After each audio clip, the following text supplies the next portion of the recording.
Hello aspirants, this is me Yasmin Gill presenting to you the PIB highlights of 5th of February. So do follow all these videos on this particular link, plus friends, in case you find the courses useful to you. So there's February course now open, so you can actually go to it and rate and review the same. And how to rate and review, so for that you can check out the overview lesson in the course.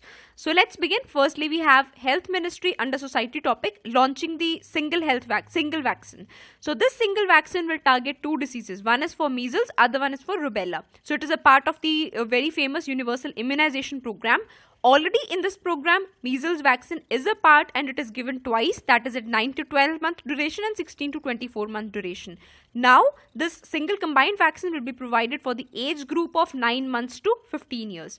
Also, this vaccine will be provided irrespective of whether previous vaccination has been given or not, or whether you have disease or not. So it will be targeting measles as well as rubella. Plus, rubella is a new addition. Measles was already there. Simultaneously, let's know about the diseases, but very shortly, more we'll study in the MCQ. This was what was given the PIB. So if you look at measles, it spreads mainly through air. So you have coughing and sneezing that actually spreads the disease from the person infected to the one who is not infected. Simultaneously, it can make the patient vulnerable to various other diseases such as pneumonia, diarrhea, brain infection, etc. Then we have rubella. Though rubella in itself is a very mild infection, but when it occurs in pregnant women, it can cause serious consequences. For example, it can cause congenital rubella syndrome. In this particular syndrome, particular harm can be done to fetus as well as newborns, whereby it can affect. Now, remember the parts which it affects. Firstly, it can affect the eye, causing glaucoma, cataract, then ears, causing hearing loss, brain, causing microcephaly, mental retardation, and lastly even heart defects. So it actually gets serious sort of implications for the pregnant women. Next, we have a foundation stone at Gandhinagar, Gujarat. So this is the first ever training center dedicated to para athletes, and the entire project will be constructed by CPWD, that is Central Public Works Department.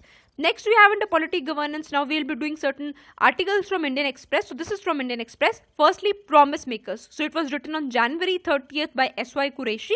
Very knowledgeable. So first one, it says that during the election, two type of promises take place. One are those which are announced before the announcement of polls, and one which are announced after, when the model code of conduct comes into play.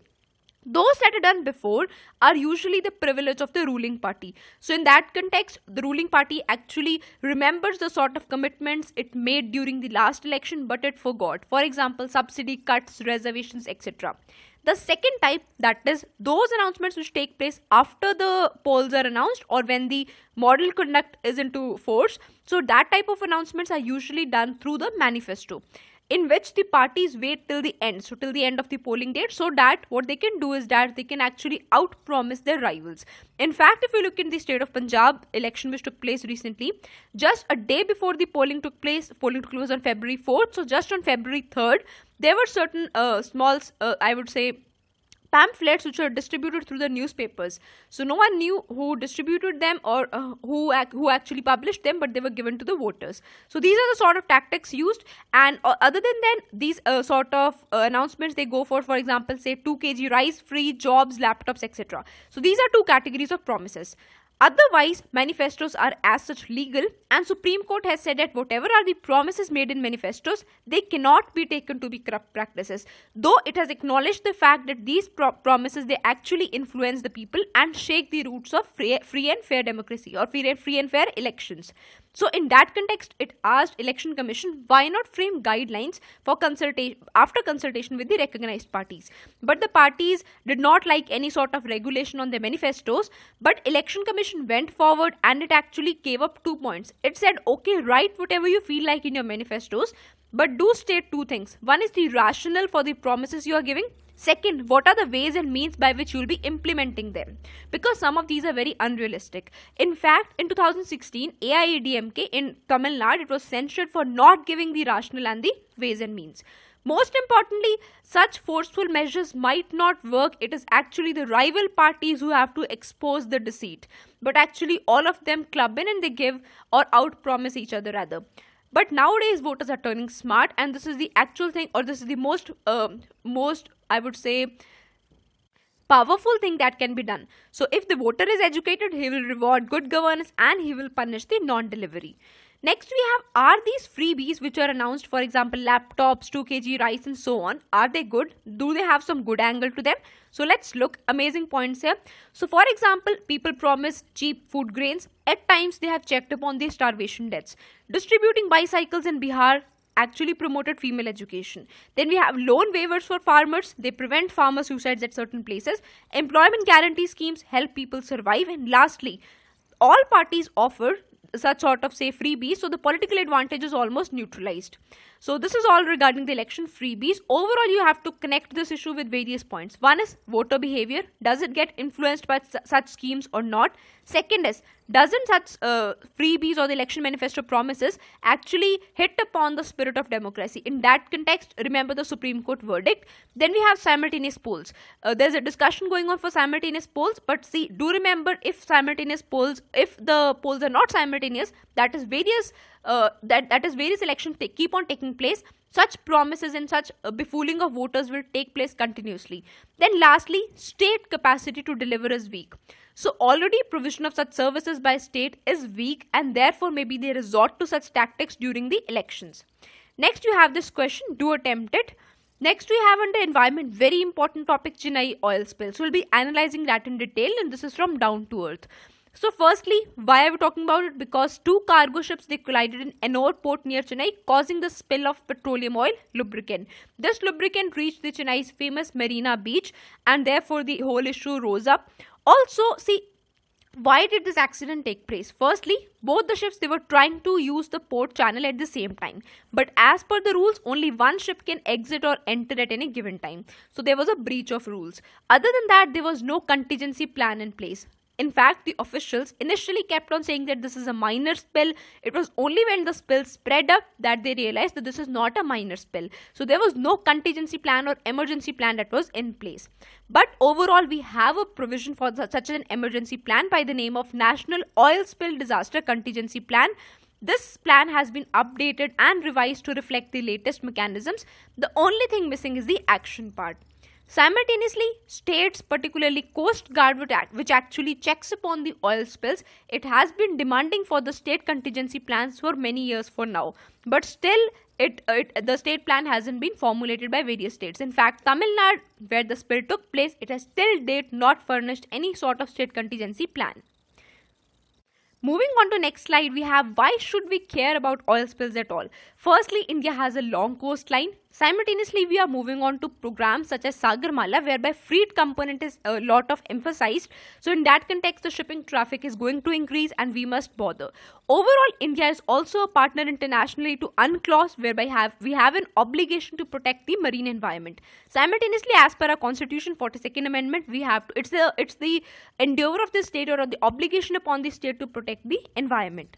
Then we have the Chennai oil spill and overall oil spill analyzed. So firstly, what are the provisions right now we have in general pertaining to spills? Oil spills. Firstly, we have a national level crisis management group. We have this particular group is chaired by Defense Secretary. Then we have a similar group at state level as well. Then we have merchant shipping rules, whereby every ship has to have a contingency plan, and this has to be properly approved. Similarly, any sort of port facility etc. must also have a contingency plan. This also has to be approved by Coast Guard. So these are all the things we have in place, or the mechanisms we have. Also moving on, let's go to the causes of the oil spills. What are the various causes? See, either they can occur from the ships or they can occur from the petroleum terminals. In case they occur through ships, they can occur accidentally or through illegal operations. If you look at from the petroleum terminals, they can occur from accidental discharges etc. Also, accidental releases can be triggered by natural disaster, human error, and most importantly, mechanical faults in the storage equipment. They can be intentional releases as well. For example, dumping of chemical waste, terrorism, sabotage, etc. Then certain other incidents, for example, fire, explosion, etc. can also trigger oil spills. Overall, the extent of the threat of oil spills, it depends on what type of oil is it, whether it is lightweight oil or it is less volatile oil or it is more volatile oil. Then we have the amount of the type of weather existing there, whether there are lot of winds there that can actually help in the spread of oil and so on. So threat depends on various other factors, but broadly these are the causes. Then we move on to what should we do, or how the disaster should be managed. Firstly, it is a step-by-step mechanism and very easy to remember. So firstly, prevent the pollution from occurring. Second, in case it occurs, minimize the extent. And thirdly, try to mitigate the effects. Also, there can be various levels of response, with the tier 1 response at the local level or the port level authority. Tier 2, it involves a slightly bigger spill, and this involves more than one source of collaboration, or more than just the port authority. Then we have tier 3, whereby national resources have to be used for the spill eradication, and it's a major spill usually. Then we have to identify the various risk factors involved already. So this has to be done before the spill has taken place. So do check upon the fact that what type of oil etc. moves through the cargoes. Then we have what time of the day it is, condition of the facilities, geographical location, then environmental factors, for example tidal flow, weather etc. Also vessel qualities have to be time to time inspected by Coast Guard. So these are certain risk factors which can actually help prevent such a disaster from occurring. Moving on, once the disaster has occurred, then what can be done? Firstly, the local people, they have a duty to report it. Report it to whom? Report it to Coast Guard Maritime Rescue Coordination Center. Once they have reported, what can the Coast Guard do? It can actually go for firstly aerial surveillance of the ship. After the aerial surveillance, it can go for the inspection of ship in a direct physical way. After the inspection of the ship, we can go for deploying the dispersant spraying aircraft, then oil recovery equipment, etc. We can move the ship to shelter, and we can establish a temporary exclusion zone. Particularly at tourist places such as Marina, we can actually prevent the tourists from reaching those places for some duration. Lastly, we need a good amount of coordination between maritime boards, state disaster response teams, and port authorities, which was absent in the case of the current oil spill, though such an oil spill was predicted earlier by an environmental impact assessment. Lastly, there's a new technique coming up which was mentioned in Down to Earth. So this is regarding the cleaning up of oil spills. This involves use of nanosheets. Why nanosheets? Because they can absorb almost 33 times their weight in oil, and they're also recyclable. Very popular material used is porous boron nitride nanosheets. So what is the philosophy behind the working, or what is the technique behind the working of this nanosheets? See, they have a lot many holes, and these holes increase the surface area. The larger the surface area, larger the capacity for absorption. Also, how recyclable? Just heat them for some time, and the saturated oil sheets, they can actually, the oil will actually burn off, and the sheet will be ready to use once again. Also, the sheet is lightweight, hydrophobic. By hydrophobic, it doesn't stick or mix with water, and it's very easy to separate it. Also, there can be other measures apart from burning the oil to recycle it or reuse it. Reuse it, not recycle. So how can you reuse it apart from burning the oil? We can actually go for solvent extraction. For example, using organic solvents such as ethanol. So this is how nanosheets are coming up as a new technique of cleaning the oil spills. So these were the questions which were asked in today's MCQ session. One is pertaining to Senkaku and Diaoyu Islands. Then we have about the ballistic missiles, and third one about Malik Muhammad Jayasi. So do attempt all these questions, and you can check for its answer in the MCQ course as well. In case you find the PIB highlights course useful, do not forget to rate and review the same. Thank you so much, friends.